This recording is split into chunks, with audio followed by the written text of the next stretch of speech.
Greetings and welcome to Microsoft Excel 2013. What you see is not what Excel sees, formatting.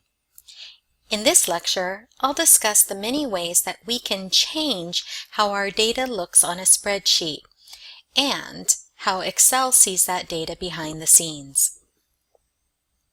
One of the nice things about Excel is its formatting properties.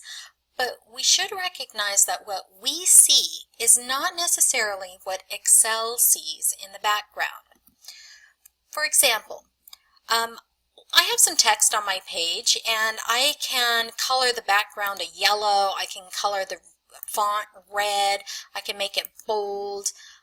In the next cell I can make it italicized and underlined, and I can do some very cool, fun things to a text. I can make it bigger. Let's make this one, I don't know, we'll make it a dark red, and I'll make it centered. But with text, here's what Excel sees. So here's Mary, colored in yellow with a red lettering, and it's bold. Excel, all it sees is Mary. It does not care that it's in red font or yellow background or that it's bold. It doesn't care. It's just Mary. Likewise with Bob. Bob is italicized and underlined, but again, Excel doesn't care. It only cares about the data. It doesn't care about how pretty it is. And with Sarah, even though she's centered, a little bit larger than the other ones, and a dark red, again, Excel only sees it as text. It sees Sarah's name and that's all it cares about. Now with numbers, we have lots of formatting options with numbers. There is the comma, and that's usually after, 3 digits, like 13,245. We would want to see a comma in between the 1 and the 3. But even though there is a comma there, look at what Excel sees. 1, 3, 2, 4, 5. All right, let me delete it, and I will key it in again. 13,245, and you can see right there that the comma is there. As soon as I hit enter and go back up to the cell, Excel doesn't care about that comma. The comma is for us, not Excel. So Excel takes it out and it doesn't care about the comma.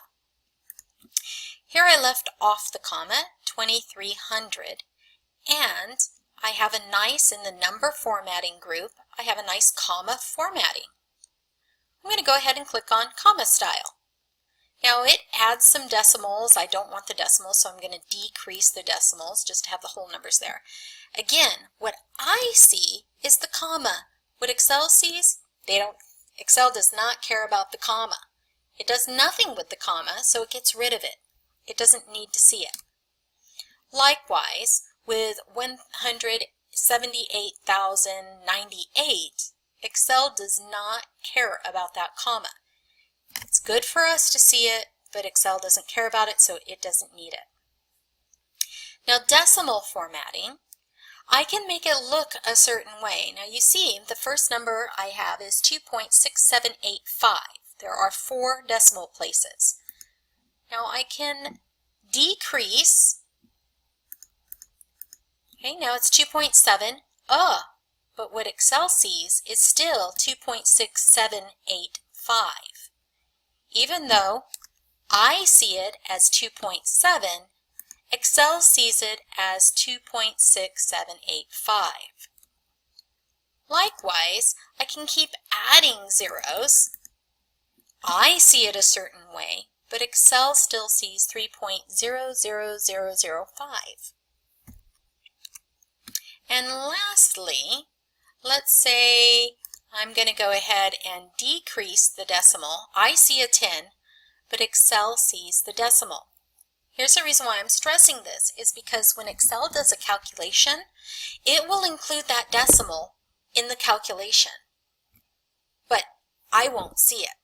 So there could be, your numbers could be a little bit off if it's including some decimals in there and you're not aware of them. So let's do a decimal. There we go. We'll do them all the same, so I can use my increase and decrease decimals here. The last one that I want to talk about is currency. Currency, I would not put the dollar sign in for me. Okay. Excel does not care about that dollar sign. It doesn't care that it's currency. But what I can do is make it look like currency, and there's accounting currency as well, and that puts the dollar sign all the way to the left, and then currency will put it right next to the numbers, so it's whichever style you like. Excel does not see that dollar sign. In fact, when you key it in, it will be there, but Excel takes it off for its calculations. It doesn't need the dollar sign. If this were euros, let's change it to euros. Again, Excel doesn't need to see that euro marker. That's for us, the user, not Excel. It doesn't need that for any calculation. So I just want to bring up the fact that what we see on the screen isn't necessarily what Excel sees. And you do need to, if you want to be very accurate, click on the cells that you have in the data and analyze the data, especially if you're doing any math on the data that's on your sheet.